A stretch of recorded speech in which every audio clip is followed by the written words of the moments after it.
এ কণ্ঠ দিয়েছেন কে? আল্লাহর দেওয়া কণ্ঠ। এ জমিন কার? আল্লাহর। এ কোরআন কার? আল্লাহর। তাহলে আল্লাহ তাআলার দেওয়া কণ্ঠ, আল্লাহ তাআলার জমিনে আল্লাহর কোরআনের কথা বলতে ভয় করে কিসের আবার মুসলমান?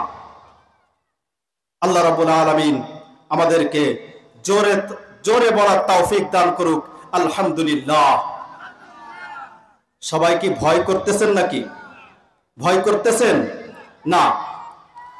সম্মানিত হাজিরিন, আটটাকি সৌতুল কুরআন, আটটাকি ইসলামী যুব সংঘ কর্তৃক আয়োজিত তাফসিরুল কুরআন মাহফিল। কিসের কথা হবে বলেন? বলেন কিসের কথা হবে? কোরআনের কথা।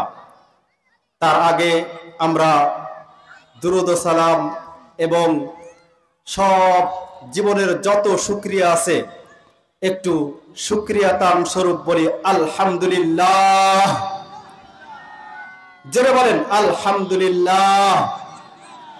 আমার সাথে সাথে বলেন হামদান কাসীরান তাইয়িবান মুবারাকান ফীহি ইয়া রাব্বি কামা ইয়ানবাগি লিজালালি ওয়াজহিকা ওয়া আযীমি সুলতানিক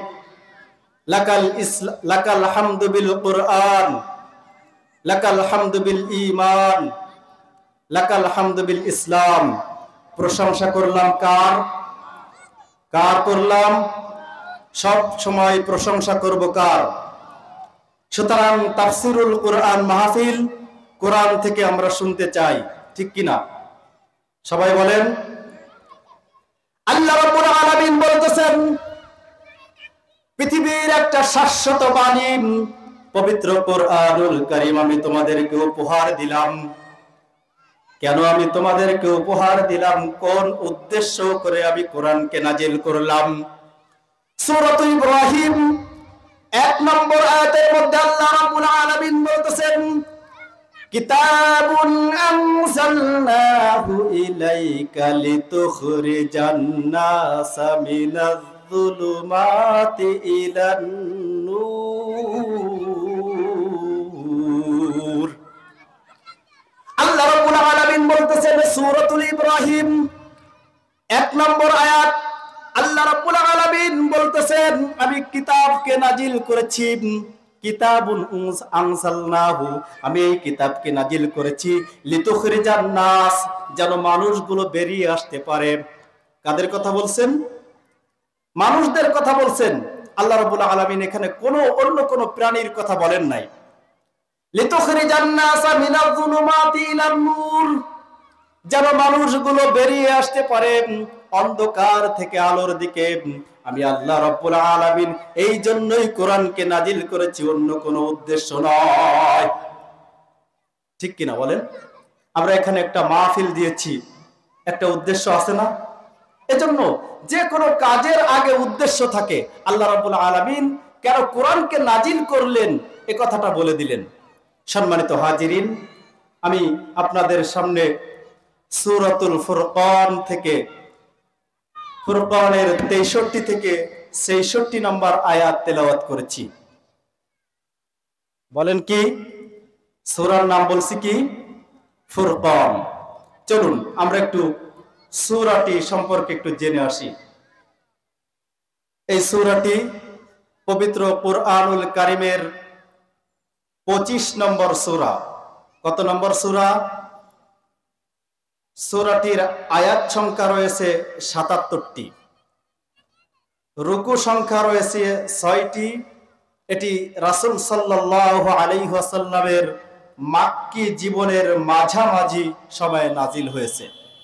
কোন সময়ে নাজিল হয়েছে? সবাই বলেন। মাক্কি জীবনের মাঝামাঝি সময়ে।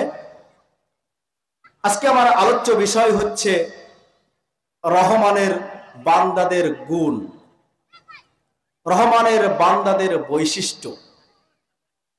এই সূরাটির প্রথম আয়াত, তাবারাকাল্লাযী নাযালাল ফুরকানা আলা আবদিহি লিয়াকুনা লিল আলামিনা নাযীরা। এই সূরার এই ফুরকান শব্দ থেকে এই সূরাটির নামকরণ করা হয়েছে। কি বলুন? ফুরকান এর অর্থ হচ্ছে সত্য মিথ্যার পার্থক্যকারী। কি বলছি? সত্য মিথ্যার পার্থক্যকারী। ফুরকান পবিত্র কুরআনুল কারীমের যতগুলো নাম রয়েছে তার মধ্যে একটি নাম হচ্ছে ফুরকান। আমরা হয়তো অনেকেই জানি না, পবিত্র কুরআনুল কারীমের অনেকগুলো নাম রয়েছে। উলুমুল কুরআন একটা কিতাব, ওই কিতাবের মধ্যে কোরআনের নাম রয়েছে 54টি। কয়টি বলেন? 54টি। আল কুরআন, পবিত্র কুরআনুল কারীমের মধ্যে এই শব্দটি রয়েছে 70 বার। আপনাদেরকে কালকে যদি জিজ্ঞাসা করা হয় পবিত্র কুরআনুল কারীমের মধ্যে কোরআন শব্দটা কতবার রয়েছে, আপনারা বলতে পারবেন? 70 বার রয়েছে। কতবার? 70 বার। এই কোরআনের আলোচ্য বিষয় হচ্ছে মানব জাতি। কি বলেন? কোরআনের আলোচ্য বিষয় হচ্ছে মানব জাতি। কোন উদ্দেশ্য করে নাজিল হয়েছে আমি সেটা বলেছি, যেন মানুষগুলো অন্ধকার থেকে আলোর দিকে চলে আসতে পারে, এই জন্য কোরআনকে নাজিল করা হয়েছে।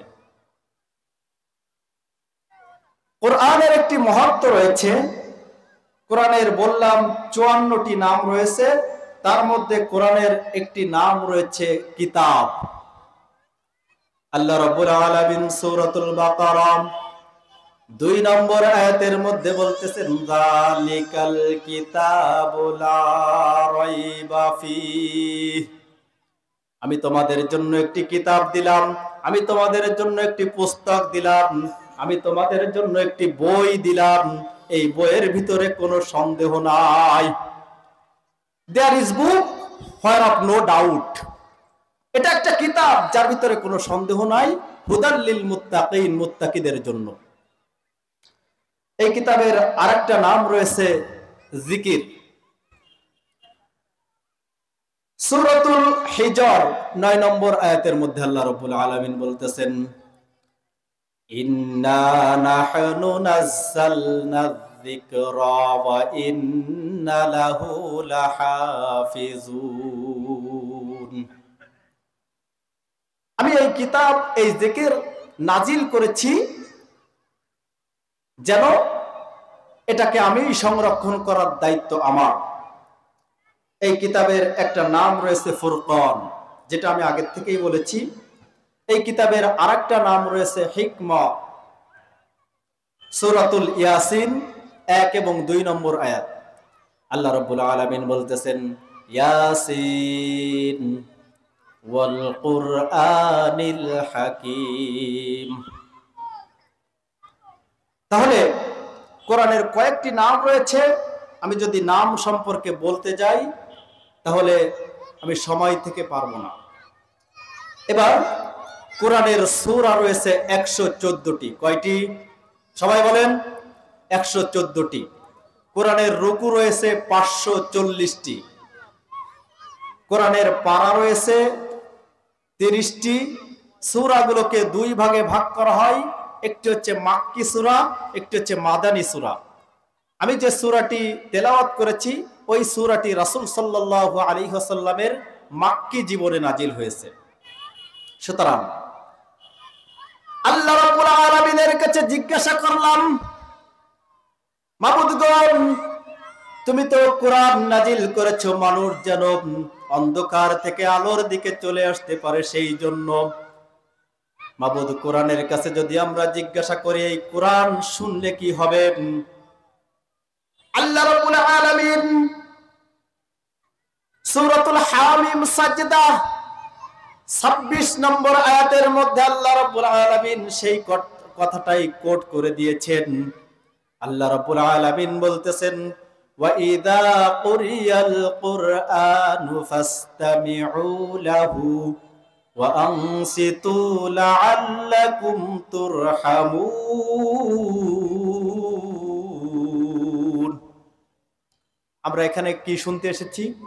সবাই বলেন, কোরআন শুনতে এসেছি।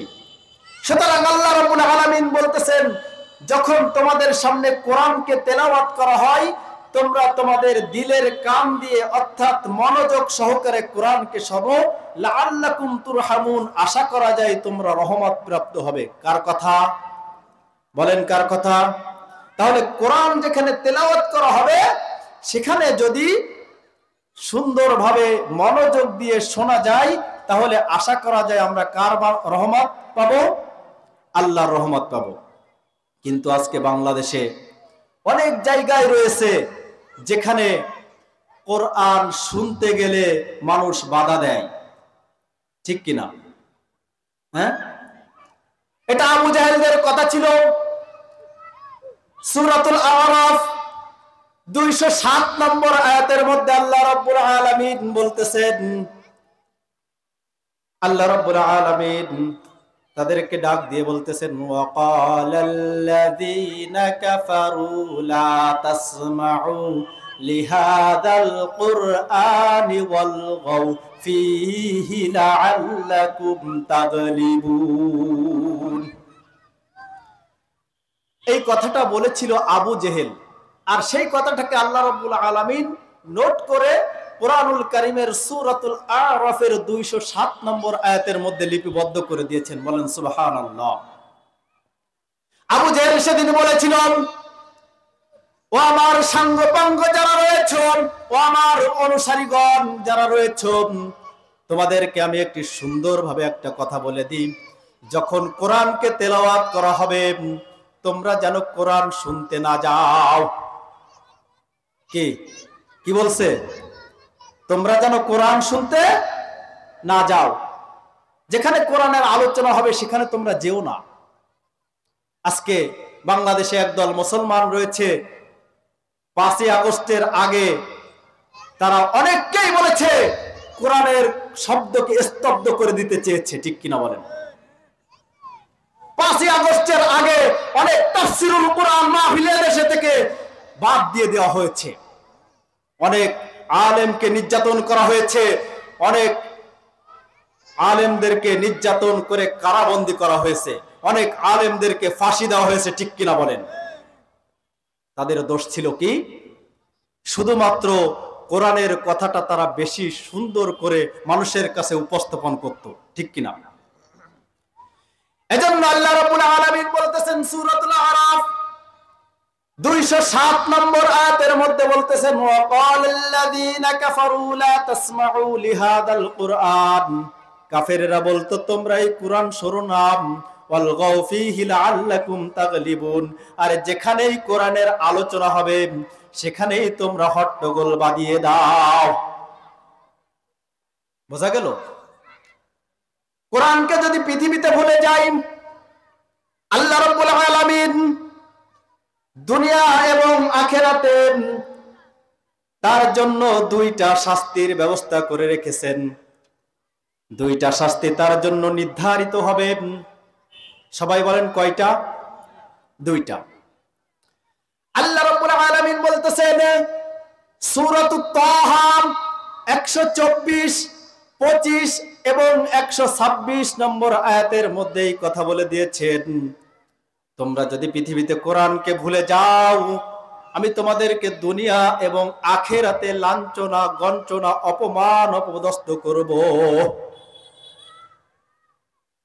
আল্লাহ রাব্বুল আলামিন বলতেছেন, ওয়ামান আরাদা যিকরি ফাইন্না লাহু মাঈশাতান দানকান ওয়া নাহশুরুহু ইয়াওমাল কিয়ামাতি আ'মা ক্বালা রাব্বি লিমা হাশারতানি আ'মা ওয়া ক্বাদ কুনতু বাসীরা ক্বালা কাযালিকা আতাতকা আয়াতুহা ফানাসিতাহা ওয়া কাযালিকাল ইয়াওমা তুনসা। সূরাতুত তাহা 124, 125 এবং 126 নম্বর আয়াত। আল্লাহ রাব্বুল আলামিন মানুষদেরকে সতর্ক করে বলে দিচ্ছেন, ওমান আরাদা আন যিকরি, যেই ব্যক্তি আমার স্মরণকে ভুলে যাবে, অর্থাৎ আমার কোরআনকে দুনিয়ার বুকে ভুলে যাবে, কোরআনের হুকুমাত বাস্তবায়ন হোক এমনটি চাইবে না। কোরআনের বিরুদ্ধে কথা বলতে গেলে, আলেম উলামার বিরুদ্ধে কথা বলতে গেলে একটু হুঁশিয়ার হয়ে কথা বলতে হবে। আমার নিজের জীবনের দিকে তাকিয়ে কথা বলতে হবে যে আমার জীবনটা যদি সংকুচিত করে দেয় আল্লাহ রাব্বুল আলামিন, তাহলে আমার আর কোনো জায়গা থাকবে না। আল্লাহ রাব্বুল আলামিন বলতেছেন, কিয়ামতের ময়দানে ওই ব্যক্তিগণ যারা কোরআনকে ভুলে গিয়েছিল, কোরআনের হুকুমাত বাস্তবায়ন হয় নাই, এটা যারা চায় নাই, কিয়ামতের ময়দানে আল্লাহ রাব্বুল আলামিন তাদেরকে অন্ধ করে উঠাবেন। তারা জিজ্ঞাসা করবে, আল্লাহ রাব্বুল আলামিন আমাদের কি হলো? আমরা তো দুনিয়ায় চোখ ছিল, আমরা দুনিয়ায় সব কিছু দেখতে পেতাম, কিন্তু আজকে কিয়ামতের ময়দানে কেন তুমি আমাদেরকে অন্ধ করে উঠালেন? আল্লাহ রাব্বুল আলামিন পরেই বলতেছেন, কঠিন একটা হুঁশিয়ারি বার্তা এখানে আল্লাহ রাব্বুল আলামিন শুনিয়েছেন যে তোমরা দুনিয়াতে আমাকে ভুলে গিয়েছিলে, কাযালিকা আতাতকা আয়াতুহা ফানাসিতাহা ওয়া কাযালিকাল ইয়াউমা তুনসা।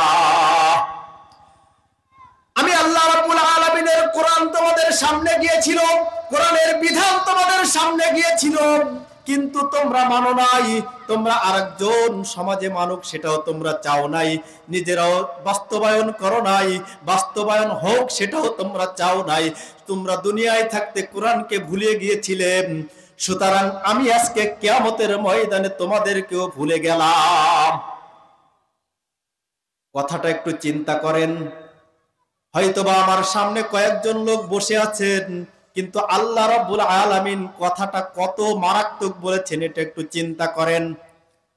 আল্লাহ রাব্বুল আলামিন বলতেছেন, দুনিয়ার জীবনে তোমরা আমাকে ভুলে গিয়েছিলে, আজকে কিয়ামতের ময়দানে আমি তোমাদেরকে ভুলে গেলাম, ভুলে গেলাম, ভুলে গেলাম।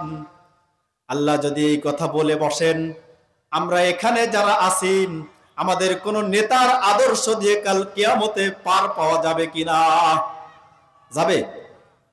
কিয়ামতের ময়দানে আল্লাহ যদি আমাদেরকে ভুলে যান, তাহলে আমাদের কি পার আছে? আসলেই আছে। অথচ আমরা কোরআনকে ভুলে গিয়েছি, কোরআন ওয়ালাদেরকে ভুলে গিয়েছি। যেখানে এই তাফসিরুল কোরআন মাহফিল হতে যায়, সেখানে আমরা একটু কূটনৈতিক চাল চালাতে যাই, নিজেদের বাপ দাদার গল্প বলে তাফসিরুল কোরআন মাহফিলকে রদ করার জন্য চেষ্টা করি। আল্লাহ রাব্বুল আলামিন সতর্কবাণী তাদের জন্য দিয়েছেন। কোরআনকে যদি সংসদে আনা হয় কি হবে? হযরত ওমর রাদিয়াল্লাহু তাআলা আনহুর জামানান হযরত ওমর রাদিয়াল্লাহু তাআলা আনহু হঠাৎ করে একদিন সিঁড়ির উপরে দেখলেন একটা বাচ্চা 12 খণ্ড করে কে যেন রেখে গিয়েছে। হযরত ওমর রাদিয়াল্লাহু তাআলা আনহু অবাক হয়ে গেলেন যে একটা শিশু বাচ্চাকে 12 খণ্ড করে কে রেখে গিয়ে গেল। অর্ধ পৃথিবীর খলিফা আমি, কোরআন এবং হাদিস দিয়ে শতভাগ দেশ চালাই, তারপরেও এই জঘন্য কাজটা কে করলো? হযরত ওমর রাদিয়াল্লাহু তাআলা আনহু অবাক হয়ে গেলেন।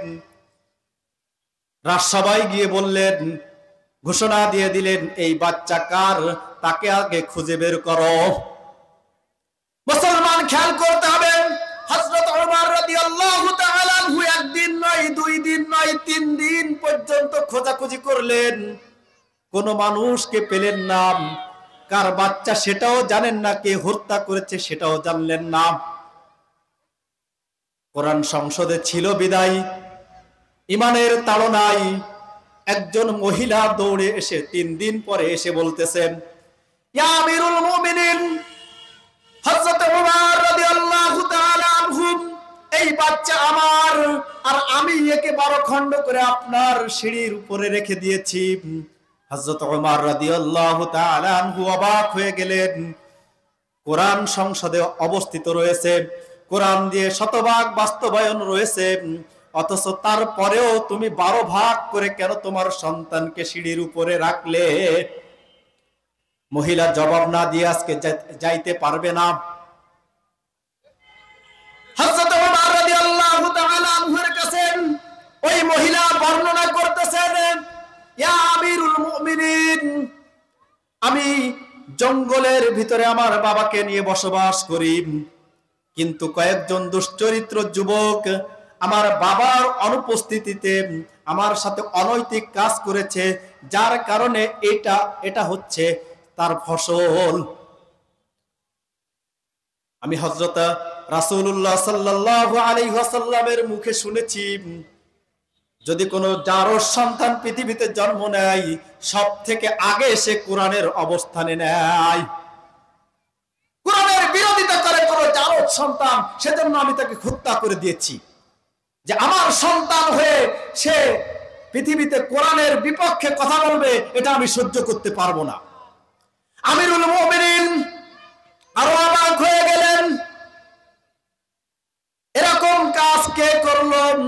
সে বলতেছে, 4 জন যুবক আমার সাথে খারাপ কাজ করেছে, তুমি এই 3 দিন আসো নাই কেন? আমি ভেবেছিলাম ওমর রাদিয়াল্লাহু তাআলা আনহুর হাত থেকে আমি বাঁচতে পারি, কিন্তু ঈমানের তাড়না আমাকে বলে দিয়েছে কাল কিয়ামতের ময়দানে আমি বাঁচতে পারবো না। সুতরাং আমার বিচার আমি অবশ্যই হোক, এটা আমি চাই, কিন্তু আমার সাথে যারা অনৈতিক কাজ করেছে তাদের বিচারও আমি চাই। হযরত ওমর রাদিয়াল্লাহু তাআলা আনহু অবাক হয়ে গেলেন। এই কথা বলতে না বলতেই দেখলেন 4 জন ব্যক্তি হাফসাতে দৌড়ে আসতেছেন আর বলতেছে, আমিরুল মুমিনিন, ওই মহিলার কোনো দোষ ছিল না, ওই মহিলা যা বলেছে সবকিছু সত্য, আমরা 4 জন মিলে ওই মহিলার সাথে খারাপ কাজ করেছি, সুতরাং আপনি আমাদেরকেও শাস্তি দেন।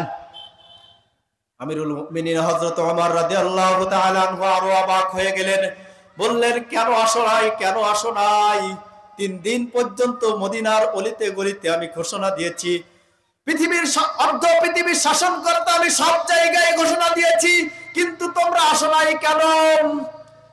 ওই 4 জন যুবক বলতেছে, আমিরুল মুমিনিন, আমরা চিন্তা করেছিলাম আপনার কাছ থেকে বেঁচে যাব, কিন্তু না, আমাদের ঈমান আমাদেরকে বলে দিয়েছে যদি আপনার কাছ থেকে বেঁচেও যাই, তাহলে কাল কিয়ামতের ময়দানে আমরা আল্লাহর হাত থেকে বাঁচবো না।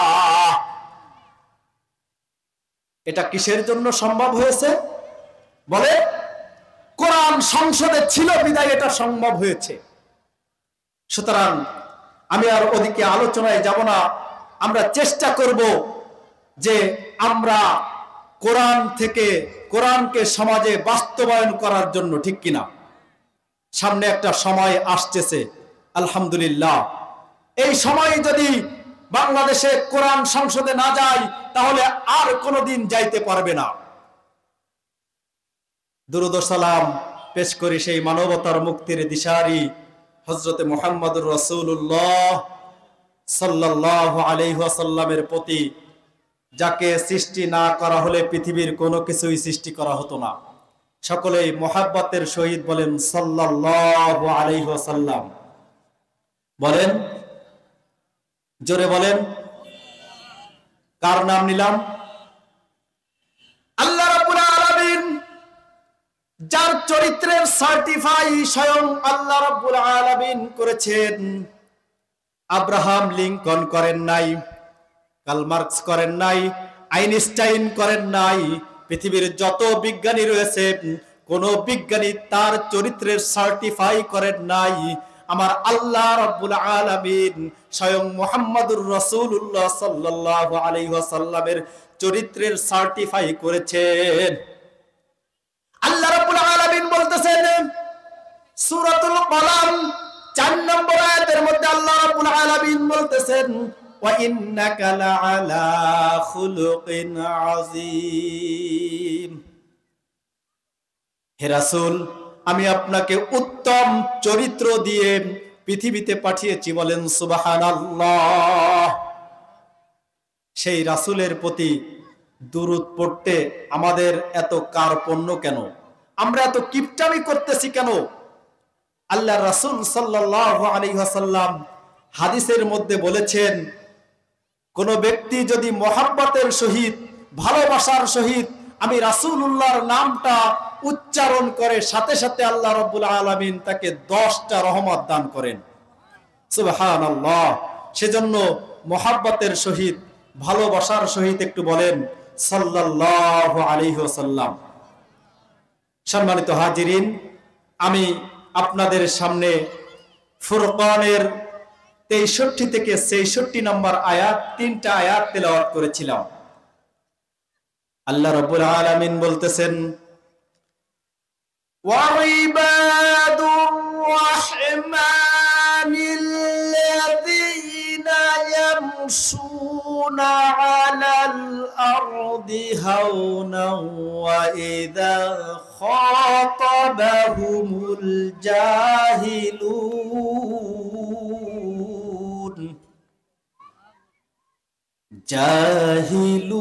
জাহিলুনা ক্বালু সালামা।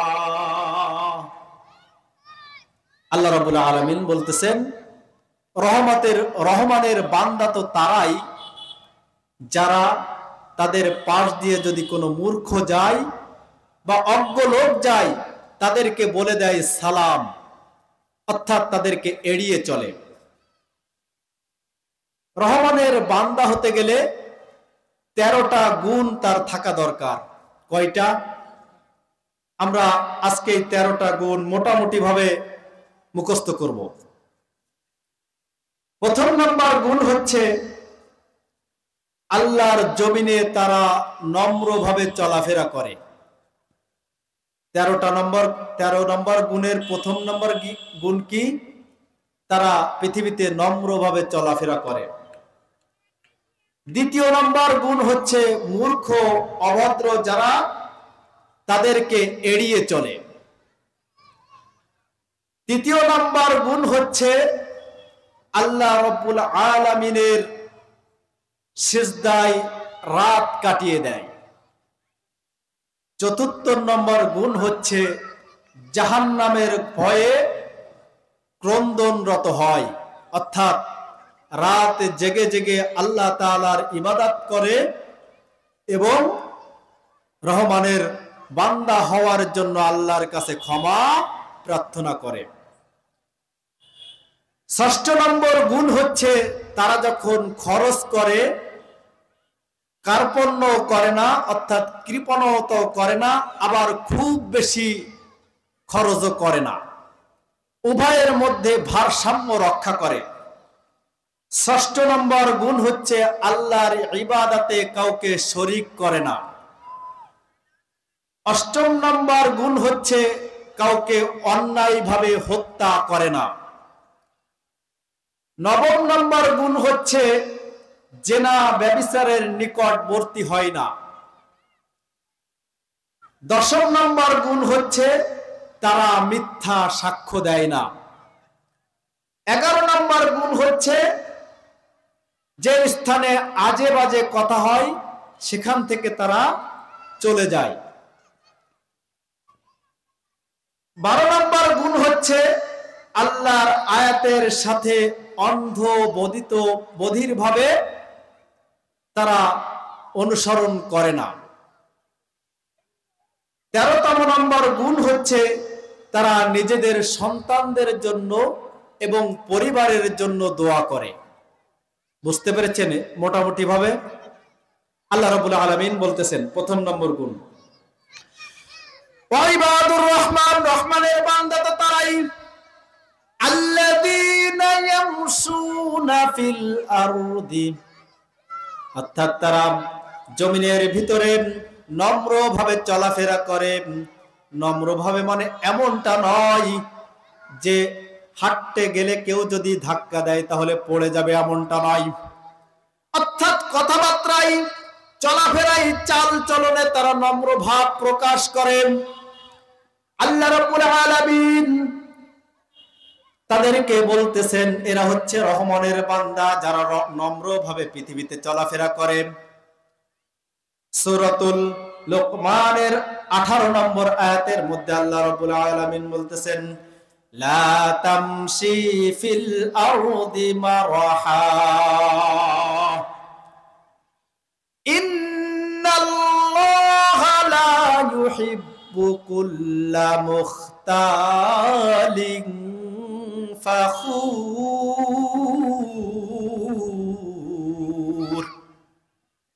সূরাতুল লুকমান 18 নম্বর আয়াত। আল্লাহ রাব্বুল আলামিন বলতেছেন, তারা যখন চলাফেরা করে ফিল আরদি মারহাম, তারা অহংকার ভেসে চলাফেরা করে না। ইন্নাল্লাহ, নিশ্চয় আল্লাহ, লা ইউহিব্বু কুল্লা মুখতালিন ফাখুর, নিশ্চয় আল্লাহ রাব্বুল আলামিন কোন অহংকারীকে পছন্দ করে না।